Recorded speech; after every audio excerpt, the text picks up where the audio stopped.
बिस्मिल्लाहिर्रहमानिर्रहीम। अस्सलाम वालेकुम। मुज़म्मिल वॉइस ऑफिशियल में खुशामदीद। मेरा बेटा था वो। हाँ, मैंने जन्म तो नहीं दिया था, लेकिन इसको मैंने सगी माँ से बढ़कर प्यार किया था। बात कुछ यूँ है, समर की माँ फौत हो गई, वो भी अब 10 साल का था। माँ के जाने के बाद समर बहुत रोता था, क्योंकि वो खाना माँ के हाथ से खाता था, सोता माँ के पास था, जबकि 10 साल का हो चुका था। माँ के जाने के बाद वो जिद्दी सा हो गया था। अब इसकी देखभाल इसकी बड़ी बहन करती थी।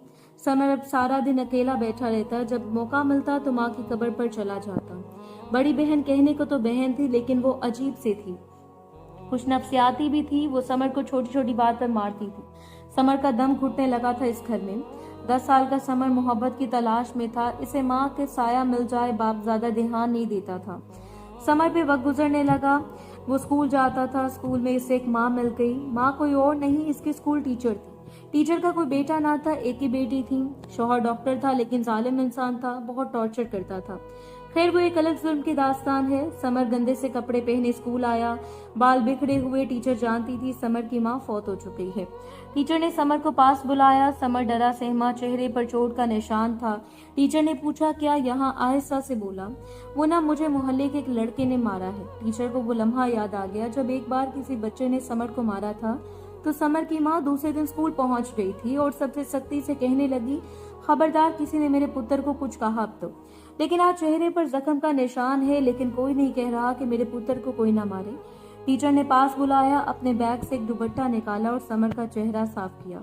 फिर प्यार से समझाने लगी, समर बेटा, तुम मुझे मामा कहकर बुलाया करो। समर चुप हो गया, नजरें झुका ली। मैंने इसका हाथ पकड़ा, इसे पानी के नल के पास ले गई। इसका मुंह हाथ धुलाए। वो बहुत प्यारा लग रहा था। स्कूल से छुट्टी हुई, वो अपने घर चला गया, लेकिन मैं नहीं जानती थी कि इसकी बहन इसे टॉर्चर करती है। समर ने खाना मांगा तो उसे जवाब मिला कि अभी नहीं बनाया। जिद करने लगा, मुझे खाना दो। बहन ने 2 थप्पड़ मारे। रोता हुआ सो गया। दूसरे दिन स्कूल आया। मैं दूसरी क्लास में थी। समर मेरी क्लास के बाहर थोड़ा सा दूर खड़ा हुआ मुझे देख रहा था। मैंने इशारे से इसे अपने पास बुलाया, इसके सर पर हाथ रखा, प्यार से पूछा, क्या हुआ है? पहली बार इसने मुझे मामा कहा। आस्था से बोला, मामा मेरे सर में दर्द हो रहा है। मैंने जब महसूस किया तो इसको बुखार था, और वो बहुत तेज बुखार था। मैंने इसे अपनी कुर्सी पर बिठाया, जल्दी से क्लास खत्म की, इसको लिए डॉक्टर के पास चली गई। समर को 103 बुखार था। मैं गुस्सा होने लगी। बहन को जब पता था कि इतना बुखार है तो स्कूल भेजने की क्या जरूरत थी।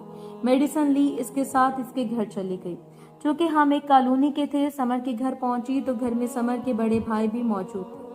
मैंने इनको सूरत हाल से आगाह किया और समझाया कि समर का इतना ख्याल रखा करें, इतना कि मैं घर लौटने लगी। समर मेरी तरफ हसरत भरी निगाहों से देखने लगा। जब मैं घर आ गई तो इसकी बहन सवालात करने लगी, तुम क्यों गई? टीचर के साथ दवा लेने। समर चुप रहा। 1 साल गुजर गया था। समर अब स्कूल आता तो सबसे पहले मुझे मिलता। वो 11 साल का हो गया था, लेकिन अजीब काम करता था। घर से पराठा लेकर आता था और मेरे हाथ से खाता था। स्कूल में 1-2 बार प्रिंसिपल ने मुझे मना किया, स्कूल में सुबह सुबह तुम इसे लेकर बैठ जाती हो, ये गलत बात है। मेरा घर पास में ही था स्कूल से। फिर समर को मैंने कहा, तुम घर आ जाया करो। अब समर बैग लिए मेरे घर आ जाता, मेरे हाथ से नाश्ता करता, फिर मेरे साथ स्कूल जाता। समर की माँ मोहब्बत उसको चाहिए थी, समर को माँ की मोहब्बत चाहिए थी। वो मेरी थोड़ी सी तवज्जो से अब खुश रहता था। मैं पैदल चलकर स्कूल जाया करती थी। एक दिन मुझे कहने लगा, मामा आप पैदल क्यों स्कूल जाती हैं? आप थक जाती है? पहली बार इसने मुझे फिक्र भरे अल्फाज कहे थे। मैंने सर पर हाथ रखा, मुस्कुरा कर बोली, जब मेरा बेटा बड़ा हो जाएगा ना, फिर अपनी बाइक लेंगे तो मुझे स्कूल छोड़ने जाया करना। वो बहुत खुश होता। समर अब स्कूल से वापस आकर मेरे पास ही खाना खाता, फिर मैं इसे ट्यूशन पढ़ाती। वो पढ़ाई में बहुत अच्छा था। लेकिन एक दिन इसकी बहन और उसका बाप मेरे घर आए। मुझे मना किया, हमारे बच्चे से दूर रहो, लेकिन समर का बाप कुछ समझदार था। मैंने इससे कहा, मैं कुछ गलत तो नहीं कर रही, इसे पढ़ाती लिखाती हूँ, एक माँ बनकर इसकी अच्छी तरबियत करती हूँ, वो भी खुश रहता है। इसको मैंने अपना बेटा बनाया है। आप लोग अगर चाहते हैं तो ठीक है, मैं इसे नहीं आने दूंगी अपने घर। समर का बाप कुछ बीमार था। इसने मुझे कहा, बहन ठीक है, मेरा पुत्र अपनी माँ का बड़ा लाडला था, इसका ख्याल रखना। इधर समर की बहन की शादी हो गई और इसका शौहर घर दामाद बन गया। 1 साल गुजरा और समर का बाप भी दुनिया से चल बसा।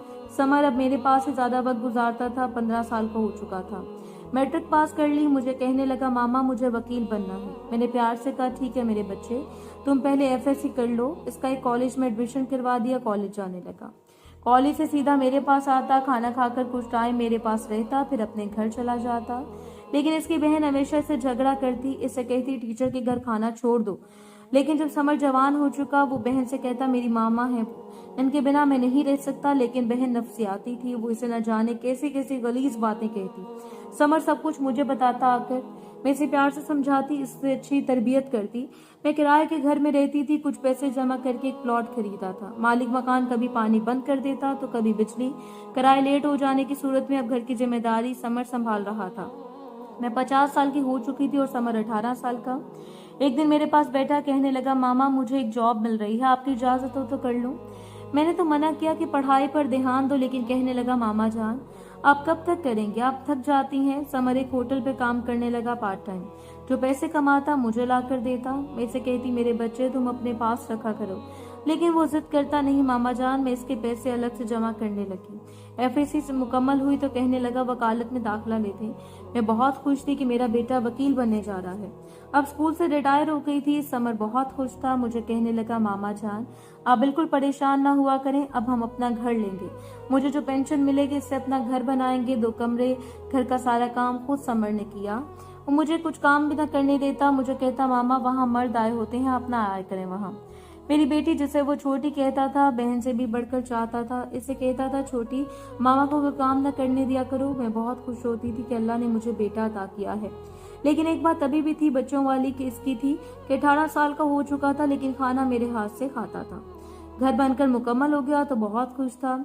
सारा सामान खुद शिफ्ट किया अपने घर में। इसने अपने कुछ पैसे जमा करके एक बाइक भी खरीदी। बहुत खुश था। लेकिन एक दिन मेरे पास आया तो कुछ परेशान सा था। मैंने जब पूछा तो रोने लगा। मेरी बहन ने घर जायदाद सब अपने और अपने शौहर के नाम करवा लिया है और अब वो घर में नहीं रखना चाहती।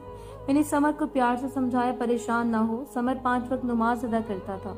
हर कोई इसकी तारीफ करता। इसका इखलाक हर किसी के साथ दोस्ताना था। हाँ, कभी कभी मैं इसे किसी बात पर डांट भी देती थी। फिर मुस्कुराकर कहता, मामा गुस्सा आप पे बिल्कुल अच्छा नहीं लगता। फिर अपनी गलती की माफी भी मांगता। समर ने मुझे जिंदगी दी थी, मेरा बहुत ख्याल रखता था। एक दिन मैं नेमते रसूल सल्लल्लाहु अलैहि वसल्लम सुन रही थी तो मेरी आंखों से आंसू बहने लगे।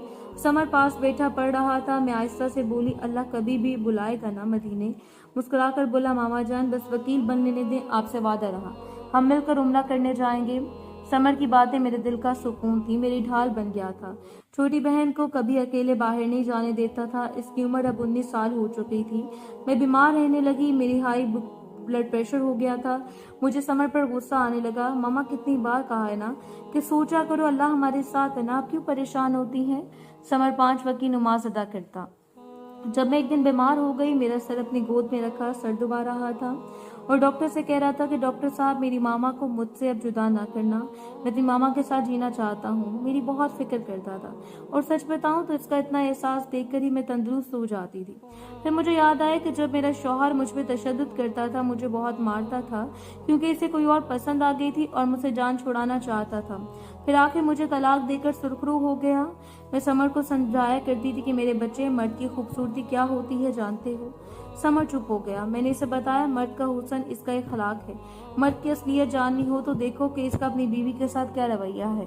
अगर तो बीवी को गालियां देता है, मारता पीटता है तो मर्द नहीं है, जमीर कुत्ते होते हैं। और खूबसूरत मर्द खूबसूरत इखलाक के मालिक होते हैं और अपनी बीवी को अगर सरताज नहीं कहते तो पाँव का जूता भी नहीं समझते, अपनी बीवी की इज्जत करते हैं और ऐसे मर्द शहजादे होते हैं। मैं जैसे समझाना चाहती थी वो खूब समझ जाता था और कहता, मामा जान आपकी तरबियत का ये भरम रखूंगा, कभी आपका सर ना झुकने दूंगा। इसी का साल पहला रोजा था। मुझे कहने लगा, अम्मी जान आप बिरयानी बनाना, आज मैं इफ्तारी टाइम आऊंगा। वो अपने घर चला गया। जब घर पहुंचा इसकी बहन इससे झगड़ने लगी। इतना झगड़ा हुआ कि इसकी बहन और बहनोई ने इसे बहुत मारा। बहन इसे नाजेबा अल्फाज कहने लगी, तुमने माँ के नाम पर माशूका रखी हुई है, तुम माँ के रिश्ते को दाग लगा रहे हो, तुम बेगैरत इंसान हो। समर चिल्ला कर बोला, बाजी अल्लाह का वास्ता है ऐसा ना कहो, वो मेरी माँ है, माँ के बारे में ऐसा ना बोलो। बहन की आवाज़ सुनकर मोहल्ला इकट्ठा हो गया। बहन सारे मोहल्ले वालों से कहने लगी, ये काफिर माँ के नाम पेश करता है। जब समर ने अल्फाज सुने तो वो बेहोश होकर जमीन पर गिर गया। अस्पताल ले गए। मैं बिरयानी बनाकर इंतजार कर रही थी लेकिन समर ना आया। मेरा दिल घबराने लगा। मैंने जब पता किया तो खबर मिली अस्पताल में है, इसे हार्ट अटैक आया है। मैं दौड़ती चली गई, बेहोश पड़ा था, मैं रोने लगी। इसकी बहन ने अस्पताल में भी खूब तमाशा लगाया, मेरी बहुत बेइज्जती की, मुझे तरह तरह के ताने देती थी और मुझे धक्के देकर वहां से निकाल दिया। मैं परेशान रहने लगी। 4 दिन गुजरते, समर की कोई खबर ना थी। फिर एक दिन मुझे फोन किया, समर की आवाज़ थी, मामा जान आपका बेटा मर रहा है, आप कहाँ हैं? मैं तड़पने लगी, बेटा मैं तेरे पास ही हूँ। मुस्कुराकर बोला, मामा कल मैंने रोज़ा रखना है, आप मेरे लिए चिकन रोल बनाकर लाना, ज़रूर लेकर आना। मैंने प्यार से कहा, मेरा बेटा तुम अपना ख्याल रखो, मैं कल आऊंगी। दूसरे दिन इफ्तारी के वक्त मैं समर के लिए बिरयानी और चिकन रोल लेकर गई। वो घर ही था। जब मैं घर में दाखिल हुआ, वो दौड़ता हुआ मेरे सीने आ लगा, मामा जान मैं मर जाना है। अब वो रोने लगी। मैं रोने लगी, ऐसी बातें नहीं करते। इतने में इसकी बहन आ गई, मुझे देखकर चिल्लाने लगी, हाय नहीं रहा कि आशिक के बिना आगे मिलने। वो फिर से अपनी हद से गुजरने लगी। समर ने अपनी बहन की तरफ देखा और आहिस्ता से बोला, अल्लाह का वास्ता देता हूँ बाजी। इतना कहा और समर जमीन पर गिर गया। इसका जिस्म ठंडा पड़ गया। जल्दी से अस्पताल ले गए और फिर डॉक्टर्स ने आखिरी लफ्ज कही, और ही इज नो मोर। और मेरे पैरों तले से जमीन निकल गई। समर मर चुका था। वो मुझे आवाज देता, मुझे मामा जान कहता हुआ मुझसे जुदा हो गया। मुझ पर हर मुश्किल में हौसला देने वाला मेरा बेटा मुझे हमेशा के लिए छोड़ गया था। बहन दूर खड़ी आंसू बहा रही थी। वो रोने की एक्टिंग करने लगी। मैंने समर के माथे पर बोसा किया। समर जैसा मुझे कह रहा है, मामा मुझे छोड़कर ना जाना, मैं आपके साथ हूँ हमेशा। मैं बोझल कदमों से वहां से चल दी। इसकी बहन चीख चीख कर रो रही थी। मेरा दिल चाहा इसे आग लगाकर जला दूं, लेकिन मैं बेबस थी। मैं फिर तन्हा बूढ़े कदम लिए घर की जानिब चल दी। इसकी कब्र पर बैठी हुई आंखों में आंसू लिए। इस रमजान के 15 रोजे को वो हमेशा के लिए बिछड़ गया। फिर सच ये खुला मुझ पे कि समर अपनी बहन से जायदाद में हिस्सा मांग रहा था और बहनों ही अपनी बहन के साथ समर की शादी करवाना चाहता था। और फिर बहन जिल्लाद बन गई, अपने भाई को खा गई। मैंने बस इसे जन्म नहीं दिया था, लेकिन मेरा अल्लाह जानता है कि सगी माँ से बढ़कर इसे अपना माना था। बहन का लालच और पागलपन मेरे समर को फना कर गया। सब बहनें एक जैसी नहीं होती। बहनें तो भाइयों पर कुर्बान हो जाती हैं, लेकिन ये कैसी बहन थी जो अपने भाई की कातिल बन गई। औरत बहुत जालिम भी हो सकती है, जैसे मेरे समर की बहन, जिसने हंसते मुस्कुराते समर को खाक कर दिया। बहुत सी औरतें अपनों की कातिल होती हैं। कुछ शोहर का कत्ल करती हैं महबूब से मिलकर, कुछ माँ बाप को रुस्वा करती हैं मोहब्बत के नाम पे, कुछ बहन के रूप में कातिल बन जाती हैं। और शायद आज मुझे महसूस हो रहा है ये दुनिया फना के करीब है। रिश्तों में अब मोहब्बत नहीं रही। अब हर मंजिल मतलब की है, अब हर ताल्लुक मतलब का है, अब हर रिश्ता मतलब का है। अब किसी पे यकीन करें, किसे अपना कहें। सुना है इसकी बहन अब सख्ते में है। ऐसे कोई कहो जाकर कि तुम्हारा ड्रामा खत्म हो जाए तो अल्लाह के इंसाफ का इंतजार करे। खुदारा जीने दो एक दूसरे को। क्यों कैसे कुछ लोग दरिंदगी की हर हद पार कर देते हैं सिर्फ अपने मतलब की खातिर। आप सबसे दुआ है कि मेरे बेटे समर के लिए दुआ करना। मुझे यूं लगता है वो भी आएगा और कहेगा, मामा जान ना रोए, मैं जिंदा हूँ, मैं लावारिस नहीं, बस जिंदगी से हारी हुई लावारिस माँ हूँ। इजाजत चाहती हूँ।